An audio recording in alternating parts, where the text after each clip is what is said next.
High school and college কেন্দ্রে ত্রয়োদশ সংসদ নির্বাচন ও গণভোটে ভোট প্রদান করেছেন। ভোট প্রদান শেষে প্রধান উপদেষ্টা প্রফেসর মোহাম্মদ ইউনূস বলেন, আজ নতুন বাংলাদেশের জন্মদিন, অতীতকে পুরোপুরিভাবে বর্জনের দিন। সবাইকে সারা দিন উৎসব করার আহ্বান জানান তিনি।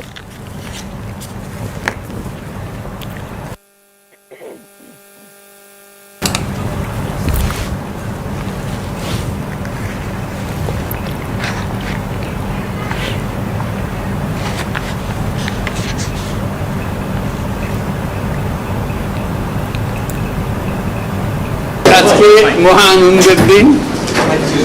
আজকে নতুন বাংলাদেশের জন্মদিন। সারা দিন ব্যাপী আমরা এই জন্মদিন উৎসব পালন করব। এটার মাধ্যমে আজকে যে প্রক্রিয়া এখান থেকে শুরু হলো, এর মাধ্যমে আমরা অতীতকে বর্জন করলাম।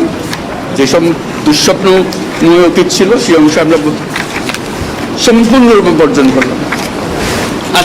আজকের থেকে আমরা প্রতিটি পদে নতুন বাংলাদেশ সৃষ্টি করার সুযোগ পেলাম। আজকের জন্মদিন পালন করি, আমরা সারাদিন ব্যাপী উৎসব করি, সবাই মিলে, জাতি সবাই মিলে উৎসব করি। এবং এটা নিশ্চিত হবে গণভোটটা দিয়ে। প্রার্থীর জন্য আমরা ভোট দিলাম, সেটা খুব গুরুত্বপূর্ণ, কিন্তু গণভোটটা খুবই গুরুত্বপূর্ণ। তো সবাইকে আহ্বান জানাচ্ছি গণভোটে অংশ নেওয়ার জন্য, যাতে করে আমরা নতুন বাংলাদেশ গড়ে তুলতে পারি। খুব ভালো লাগবে।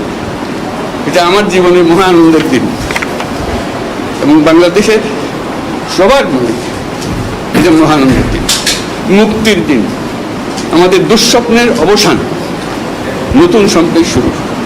সেটাই হলো আমাদের আজকের এই প্রক্রিয়া।